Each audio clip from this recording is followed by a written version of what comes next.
Cimoooooooo!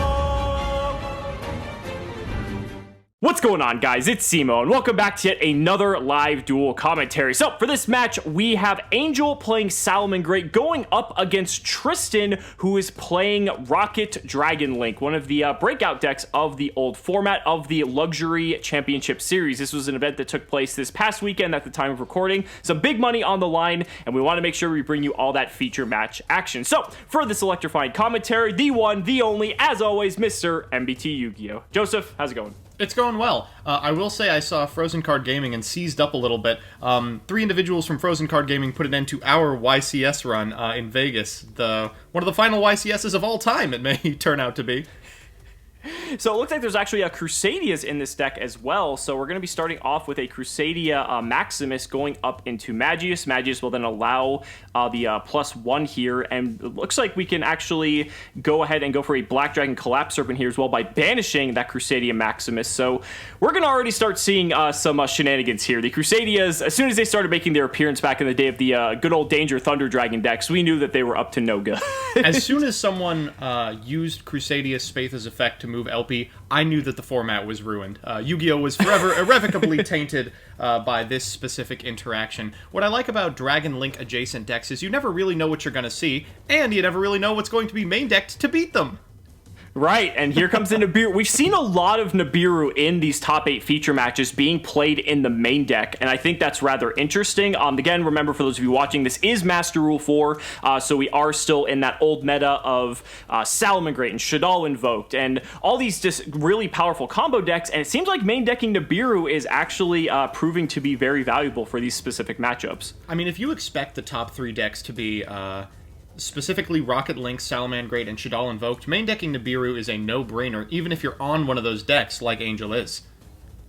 So we're going to see a Flame Buffalo normal summon here from Angel. Pretty standard opening for Salamangreat, but having that Nibiru is pretty good because that means that there could be potential lethal damage here depending on how good Angel's hand is. Salamangreat typically has issues closing that damage threshold to get the full 8k, but Nibiru really can help with that. And now with the Signet Mining to grab the Gazelle, oh, he might even already have it if he's pitching for a Spinny. Oh no, okay. So we're just going to see a Sanctuary, pitching Spinny for the Foxy, and then resurrecting the Spinny here. I'm very curious to see where he's going to go with this. Yep, we're going directly for the OTK. That was fast. Right. Yeah, so he doesn't even need the Gazelle. I mean, he can easily just go for Transcode Talker here. Transcode Talker will bring back the Update Jammer, and this should be more than enough for game, I believe. Yeah, there have been an immediate defeat. There have been several different iterations of Salamangreat. There was the first at full power, the second, which was the longest lasting, that went through like Mirage Stalio combos, and now we're seeing some of the lessons learned in the first iteration of the deck, the Update Jammer, Transcode Talker, OTK lines, come back in order to give the deck game against some of the top meta threats that are just too fast and outscale it too quickly. And that definitely shows one of the issues of these heavy combo decks is that a singular Nibiru can easily take them out. Now, to be fair, Salamangreat also has that same weakness, especially in the early game, but the later the game goes on, the less effective Nibiru does become once the Salamangreat player has established. So we're going to start things off here with Tristan opting to go first with a Debris Dragon, pitching a copy of Destrudo. We're not going to be seeing this card much longer since it is banned for the Master Rule 5 format, but how do you feel about that one, Joseph? I really, really like it. Destrudo, of course, was a critical extender and linchpin in a significant amount of combo decks. I was playing it in a bunch of really cool stuff, but it's just so incredible in a format with Hauka Fibrax, with the ability to go into multiple synchros without caring about link arrows. I mean, this is a card that was always destined for the ban list in some capacity. I'm glad to see it came out before it was a problem. And maybe we're about to see why. So Angel attempted to DD Crow the Destrudo out of Tristan's graveyard here, but that was met with Called by the Grave. Tristan was able to go into Crystron Halifibrax or Crystron Needle Fiber, but that's getting met with an Ash Blossom. So, I mean, we could have potentially seen a full combo here, but luckily that Ash coming in clutch here for Angel. We might anyway. If we're able to send exactly Brotar, it seems to me that there's going to be further extension out of Tristan, or maybe not. Maybe there will be a pass. 2 hand traps gets the job done even through Called by the Grave. So we're going to see a Pot of Desires from Angel's side. I will say, one of the things about Salamangreat is that, again, it doesn't really require a ton of cards to play. So you have all these extra slots in your deck to be able to play these cards like hand traps. So yes, your openings might not be as explosive as some of these other combo decks, or as devastating, like in the instance of like Shaddoll Invoked of locking out your opponent, but you're able to have these defensive cards for when you are going second to be able to slow them down, make them play the game you want them to play, and then usually that's where you can take over. And what I appreciate about this format that we didn't get to explore in very much depth, the format immediately preceding Master Rule 5, is that you've got these decks like Lunalight, Raid Raptor, and Dragon Link that are just so combo-oriented, and the other half of the metagame is decks like Salamangreat and Shaddoll Invoked that are just extremely efficient engines, and then packed to the gill with like 15 game-ending hand traps. So we've seen Angel go for a Signet Mining to grab a copy of Gazelle. He was then able to go ahead and go into Balinks, and then because a Salamangreat monster at the graveyard, Gazelle is going to hit the field. He's going to get Sanctuary off of the Balinks, and then he's going to send Salamangreat Roar with Gazelle's effect. So try to get set up here. It's pretty easy to take out a copy of Howly Fibrax. Most players are not playing anything to tag out into like they were in the initial stages of the OCG. So that Howly Fibrax is kind of just sitting there and is most likely just going to lose to a Sunlight Wolf while Angel can just get established. And with Tristan only on one card, things are not going to be looking too good here. Yeah, I think the only thing I've seen played for Howly Fibrax in any consistency is Desert Locust, but not going to be very good against Salamangreat, and definitely not good without anything to synchro with. At the very least, you'll get a Brotar trigger here. This will allow him to potentially... What do you get at this point, though? Do you just go for, like, Levianeer and just try to go on the... It's rough. Collapse Serpent is maybe a potential pick. I don't know. Do you have any fire monsters? The most difficult part is you know that Angel's going to be able to get that copy of Roar here, so you have to get something off Brotar, and you only have one extra draw, and that's it. Tristan is actually just going to concede, and Angel is going to go ahead and take that one. Very, very quick set there, and you know, this is just proving why, even though the combo decks are still strong, Salamangreat is still proving to be one of the strongest decks of the format.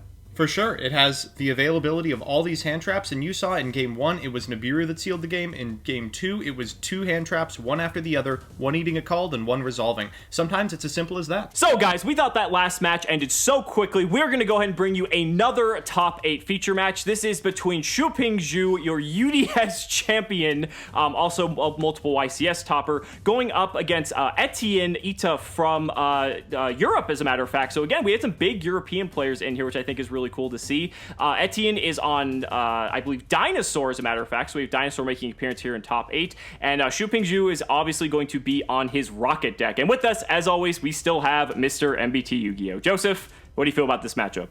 I'm really excited. Dinosaur is such an incredibly cool deck, and I hope we get to see some of the combo play that it's capable of. Obviously, when it comes to Rokket players, there's very few people who can match Zhu, so I'm excited to see how powerful it's going to look in his hands. Yeah, this is really exciting. I mean, he's just been on a rampage ever since playing this deck. We see, is that a pass from Etienne? I can't tell if that was a pass or just a correction of some kind of dueling book shenanigan. If it was a pass, you know, it's going to be a pretty difficult to combo off. It at the very least telegraphs that there's multiple hand traps lurking in Etienne's hand. Well, this is pretty bad because, as we know from Shuping, a single Cypher is essentially full combo in this deck. So yeah, and he's got 2 of them. Right, so this could just spell game over immediately unless Etienne has any potential way to stop this. We'll just have to see. But we're going to see Cypher do its thing here. We're going to pitch another copy. We're going to get the Rokket Tracer, banish for the Black Dragon Collapse Serpent, because he already had that too, right? Oh, fantastic. And there it is, the Link that searches the field spell. Oh, gosh. Striker Dragon is such an absolute house, and I'm happy to see it's finally found a home in a combo deck. I agree. I think it was funny at first when Striker Dragon came out. Everyone's like, yeah, like, it's cool, but, like, it's not going to be that good. And then, you know, Shuping came along and is like, oh, yeah, it's really that good. There's a significant number of cards in the Rokket deck that are really just begging to be broken. And here's one of them. So we're going to get Romulus here. Romulus is going to fetch us a copy of Dragon Ravine. So we know that Shuping's hand is Ravine, Boot Sector Launch, the White Dragon, and the Rokket Tracer. So a lot of information is exposed here, but that shouldn't matter too much if he's just going to go for full combo. Here is a Hieratic Seal of Heavenly Spheres, and this is actually heads up because this can play around a potential Nibiru that Etienne might have here. And I think you have to be expecting you're going to see something similar to it. If your opponent passes turn 1, they've got to have something fantastic in order to make up the difference in cards, unless they have bricked absolutely to the ends of the earth. So Boot Sector Launch, doing the unfair things that Boot Sector Launch does, getting multiple rockets, and now we're going to get to see the Link combo here. This to me has always looked so bizarre with Elpie and Striker Dragon, but here comes the Nibiru.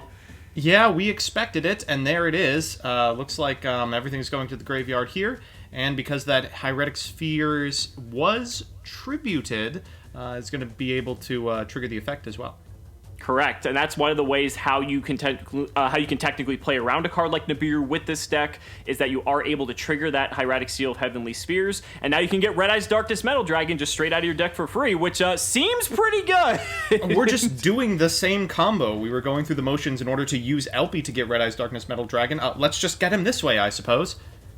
So now we're just going to link off for another copy of Striker Dragon using that Rokket Tracer. And again, we're kind of like just in the same position. We're just going to have to grab Pisty here instead of the Elpie. Oh, actually, it looks like we're going to be using a Rokket Recharger. Excuse me. That's what we're going to be doing here. So Rokket Recharger is going to bring back the Red Eyes Darkness Metal Dragon. Now we're going to activate Ravine. Pitch the Dark Ruler No More. That is main decking, by the way. That is a main deck Dark Ruler No More. Sending a copy of Chaos Dragon Levineer to the graveyard. And now we're going to Cipher the Levineer to our hand. And Shuping just might see an opportunity just to go straight in for the OTK at this point, now that Nibiru is out of the way. I think it's pretty likely. If you're a deck that can't afford space for hand traps, why not just play Dark Ruler No More? It effectively accomplishes the same thing. And so we got here is the big boy. Yeah, we didn't even get to see the big boy, which would have been Borrelsword Dragon, and that would have presented lethal, but that is going to do it for round number 1, and now we get to go into game number 2 here. You gotta feel bad if you're Etienne here that, you had the Nibiru, and that still wasn't enough to stop this Rokket Dragon Link deck. At the very least, it's thematic. You're on Dinosaur and you have the Meteor at your disposal, but life finds a way. It's interesting that Etienne is opting to go first playing Dinosaur, but just a set Baby Sarasaurus and passing. That is not what you want to see if you're playing Dino, and this is going to be rough. We saw that Shunping actually brought in some Nibirus if it wasn't already main decking them, but now he gets to use Ravine, pitch that Nibiru, send an Absorouter Dragon, which will trigger. This card is so good, being able to now just get any of your rockets. He's going to go for Recharger here. I don't know. I mean, Dinosaur certainly has the ability to play through this. If that set card is something like a Trap Trick, something like, I don't know, maybe a Solemn Judgment, then they'll be able to potentially prevent their opponent from comboing off. But Sanctum seems like the best possible thing that could be in your spell and trap card zone. As long as this resolves, maybe he'll be able to do it on his next turn. He's got to have something more than the Baby Sarasaurus in the tank for sure. I was about to say, I mean, Scythe is good, but the one downside about Scythe is that if you don't have the follow-up on the following turn, it doesn't matter if they have Scythe. And Kawaki Meru Drago coming down from Shunping. Oh my god. Well, he's got to reveal Iron Core of Kawaki Meru for sure. I expect we'll see one. Oh, of course he's going to be playing that, yeah. But no, in all seriousness, all he has to do is reveal a dragon in the end phase to keep that Kwakimeru Dragu face up on the field. And that card is an absolute beast. Makes it so that neither player can special summon light or dark monsters, which Ultimate Conductor Tyranno happens to be a light. So in this particular instance, it's actually pretty good. Now, obviously, there's nothing stopping Etienne here from just like attacking over it with the Scythe that he already has face up. But he has to find a way to capitalize on this board state with the Scythe turn that he got. Otherwise, Shunping's just going to go back to doing exactly what he was already doing. I mean, it's not terrible. Like, if you have combo plays, you can walk over the Kawaki Meru Drago and then pop off from there. But giving your opponent an extra turn, even if you're able to assemble a combo with something like a Soul Eating Oviraptor, is still so devastating against a deck as explosive as Rokket. And this isn't looking good. I mean, we see a Miscellaneous Source, so he gets to go into Hita here, so, like, that's something, I suppose, but he's just wanting to do that so he can get the Miscellaneous Source in the grave with the Baby Sarasaurus. Now we can banish both to get out another Baby Sarasaurus. Try to Link Climb here. Is he just gonna... Oh, no, Agnimazad. Okay. Whoa, that's a fantastic one. And Hida is a fire, so that's the necessary target. You'll be able to destroy the baby Ceratosaurus, go for Oviraptor, and maybe actually weasel a combo out of this one. I was about to say, yeah, now we can get the Oviraptor, and that kind of presents him the ability to get back in this. I mean, Black Dragon Collapse Serpent's not really doing a whole lot. Shunping will have Dragon Ravine online again for next turn, but he may have the potential here to set up something pretty good, and there's the Tyranno that was already in his hand that the Kwakiamiru Drago was precluding him from summoning the last turn. Giant Rex is going to special summon itself back out to the field from the banished zone since it was banished, and now we can go for a Link 4, but there's the Nibiru! Shunping with the second copy of Nibiru, and Etienne is going to lose his entire board. That is just devastating from Shunping. Unreal. So the Drago absolutely prevented a lethal attack via Ultimate Conductor Tyranno, we know for sure. He discarded the Nibiru because he had the second one in hand, not because he was allowed to get to his draw phase without having to deploy it. And most unfortunately, he was able to activate Nibiru right before the rank 4 came down. A Lagia or a Dolka could have made fantastic work against this card, but if you hit him right before it, you get a monster with a ton of attack points. He also gets the upside because Black Dragon Collapse Serpent triggers since it was sent to the graveyard, so he's going to get the White Dragon Wyver Burster to hand. That's just going to be another monster he gets. And at this point, Shunping just needs to present 4 Link material worth of cards on his field to be able to go into Borrelsaur Dragon, and that's going to be it. And so there's the Wyver Burster, so that's step 1. And we go into Striker Dragon. That's step 2.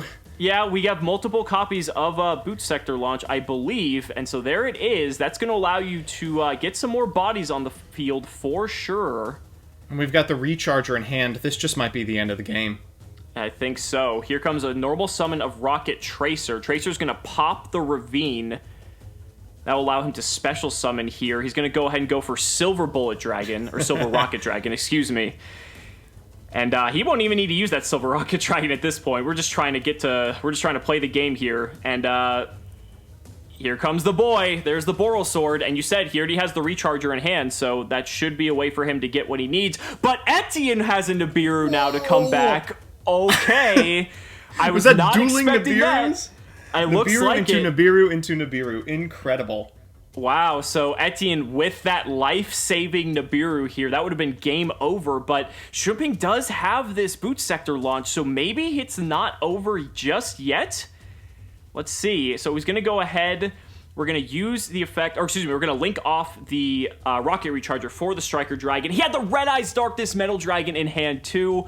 That's going to bring back the Borrelsaur Dragon because it's a dragon and because the Nibiru was in attack mode. That is going to wrap this game up. Oh my god, what a performance from Shunping, and really unfortunate for Etienne.